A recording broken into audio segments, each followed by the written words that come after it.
A land steeped in rich cultural heritage and natural beauty, Cambodia stands today as a nation on the rise. Urbanization is reshaping its landscape, and development is making inroads into the lives of its people. Yet beneath this progress lies a lingering shadow, a dark chapter in its history that continues to cast a pall over the nation and its people. The Khmer Rouge regime, which lasted from 1975 to 1978, was one of the most painful periods in Cambodia's history. Under the rule of dictator Pol Pot, the country was shattered on every level. Its infrastructure was destroyed, the healthcare system was obliterated, and countless other sectors were left in ruins. Yet the most tragic toll was the loss of approximately 1.7 million lives, leaving behind a deeply traumatized Cambodian society.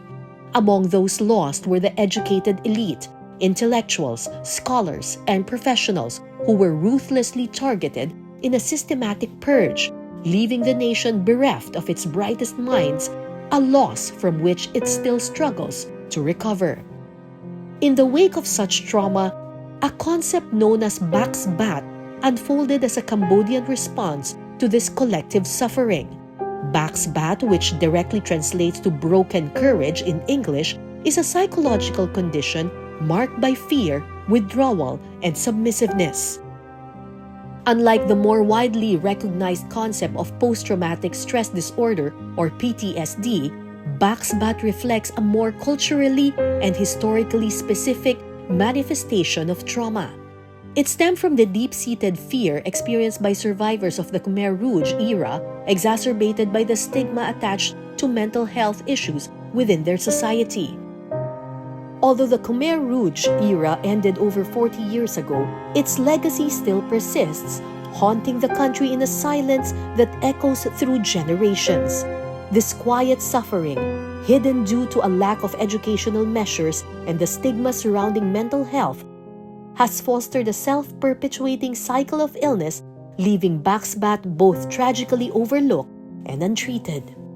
Today, while the country has made significant progress in rebuilding its healthcare system, which bore the brunt of the regime's brutality, mental health care services remain alarmingly inadequate.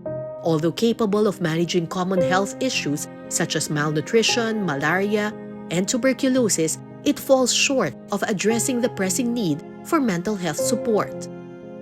At the macro level, the Cambodian government has acknowledged the significance of addressing mental health, yet the resources allocated to this sector are but a sliver of what is needed. In 2021, Cambodia's national health budget was strikingly limited, comprising only a small portion of the country's GDP and reflecting a decline from the previous year. Within this constrained allocation, only a modest share of 0.2% was given to the Ministry of Health to address non-communicable diseases and other public health problems, including mental health conditions.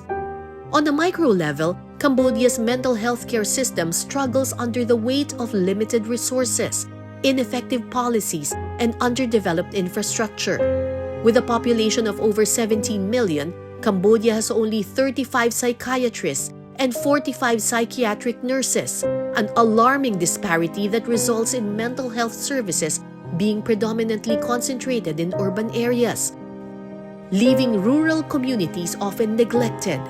Many Cambodians lacking access to proper psychological support often turn to traditional medicine, a practice of cultural relevance, yet it fails to fill the gaping void left by modern mental health services. The lack of trained professionals combined with limited access to appropriate services, evident in the fact that only 2% of health centers and 59% of referral hospitals offer mental health services, means that conditions such as Bax Bat remain untreated. The lingering effects of Cambodia's past, passed down from one generation to another, perpetuate a cycle of suffering that is difficult to break. Yet amidst these challenges lies a glimmer of hope. Driven by a collective resolve to forge a better tomorrow, Cambodia is rising with renewed spirit. The country has embarked on a journey of progress with new infrastructure initiatives and economic strides, marking its recovery from the devastation of the Khmer Rouge era. Yet true progress extends beyond this physical redevelopment and economic growth alone. The scars left by the regime remain indelibly engraved in the collective memory of its people.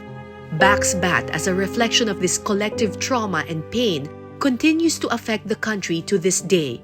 Addressing this profound issue requires not only developments in the mental health care system, but also a cultural renaissance, one that acknowledges the ignored pain of the past, breaks the cycle of silence, and confronts the enduring legacy of trauma.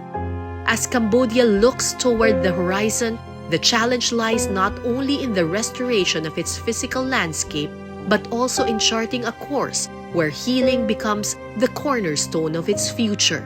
The country's journey must embrace not only the rebuilding of its environment, but also the mending of its people's wounds, nurturing their growth, and guiding them toward a future where their well-being can heal and thrive.